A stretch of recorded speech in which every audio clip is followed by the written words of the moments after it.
Les sorcières de Salem, hein? Tout le monde en a vaguement entendu parler de cette histoire-là qui est survenue dans la région de Boston autour de 1692-1693. Mais ça continue de générer de l'intérêt aujourd'hui et j'en parle avec notre enquêteur du paranormal, Christian Page. Salut Christian.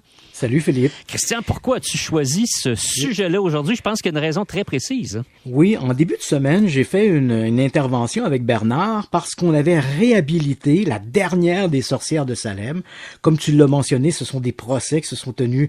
Bon, l'affaire a débuté à l'automne de 1691. Les procès se sont poursuivis jusqu'au début de 1693, avec un moment fort en 1692.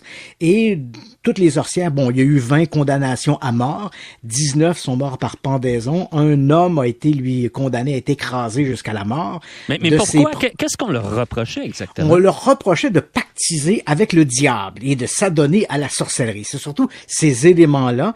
Puis ça s'inscrit dans un contexte très particulier. C'est pourquoi, bon, lorsque j'ai fait mon intervention mardi avec Bernard, on a expliqué un peu le cas de cette sorcière réhabilitée. Et là, Bernard me pose la question, mais pourquoi les sorcières de Salem? Et voilà, c'est une grande question qui est difficile à répondre en 2 minutes. Donc, j'avais promis de revenir avec ce sujet-là cette semaine. Donc, pourquoi les sorcières de Salem? Bon, d'abord, dans un premier temps, notre fascination vient du fait que c'est passé un peu dans la culture populaire. Hein. Si tu t'en vas sur la rue, Philippe, tu demandes à des gens, complétez ma phrase, les sorcières de, ils ne diront pas les sorcières de Nuremberg. Ils vont dire les sorcières de Salem. C'est passé un peu dans le discours. C'est vrai que c'est le seul grand procès de sorcières, c'est pas le seul, mais dans les grands procès, là, les grandes vagues de procès de sorcellerie, c'est le seul qui s'est tenu en Amérique du Nord. C'est un événement également sur lequel la ville de Salem aujourd'hui, tu l'as bien mentionné, à l'époque c'est un petit village, aujourd'hui c'est pratiquement une banlieue de la ville de Boston, et on a beaucoup capitalisé sur les sorcières de Salem. Il suffit d'aller là durant la période de l'Halloween par exemple, la ville est un peu en fête, c'est un peu comme un mardi gras, et on a capitalisé sur l'image des sorcières.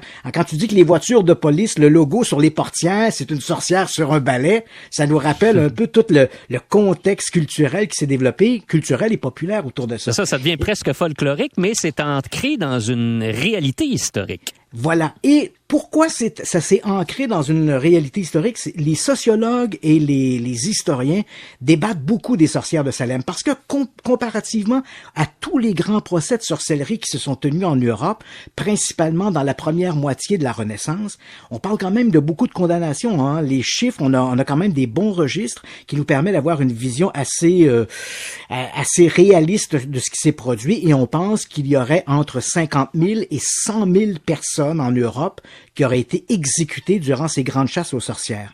Alors pourquoi les 20 victimes des sorcières de Salem jouent-ils un tel rôle? Bien sûr pour les raisons que je t'ai mentionnées, mais pour une autre raison. Les historiens et les archéologues, anthropologues, tout ça, discute sur la question de qu'est-ce qui a déclenché la crise des sorcières de Salem.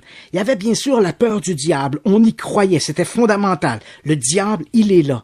Il y avait également, il faut savoir qu'à l'époque, il y avait 2 villages de Salem, Salem Nord et Salem Sud. C'était des Quakers fondamentalistes qui dirigeaient Salem Nord. Donc eux étaient fermés à toute communication, tout échange commerciaux avec d'autres sociétés, d'autres villes. Hein. On voulait être absolument autonome.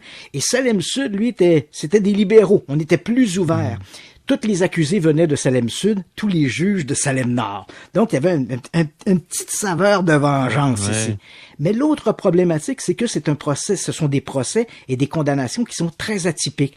C'était pas seulement des gens qui disaient « j'ai vu monsieur ou madame machin quelque part, ça donnait des rituels de sorcellerie ou pactisait avec le diable ». Il y avait également des mécanismes physiques. Les animaux étaient malades, les gens étaient malades, ils étaient pris de convulsions et bien sûr, on accusait le diable d'être responsable de tout ça.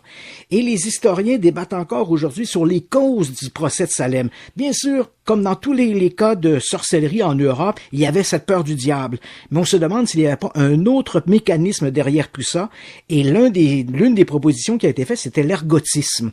C'est quoi ça, l'ergotisme? Oui, l'ergotisme, il faut savoir qu'à l'époque de Salem, comme je l'ai mentionné, Salem Nord, des Quakers fondamentalistes, ils voulaient être autonomes, ils avaient leur propre culture et ils cultivaient le seigle qu'on utilisait à la fois dans la moulée des animaux et également pour faire le pain, par exemple. Or, l'ergot de seigle, c'est un champignon qui pousse sur les plants d'ergot et lorsqu'on le consomme, ça a un peu les effets du LSD. Et des champignons comme ça peuvent se répandre dans des cultures de seigle de manière tout à fait dramatique et empoisonner les gens.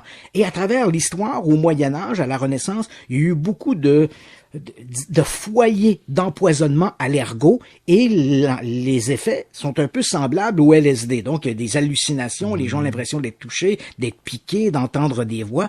Or, c'est un peu ce qu'on retrouve dans les procès des sorcières de Salem. Donc, on avait l'impression que c'était la faute des sorcières, qu'elles avaient jeté un sort aux gens qui mouraient de ça.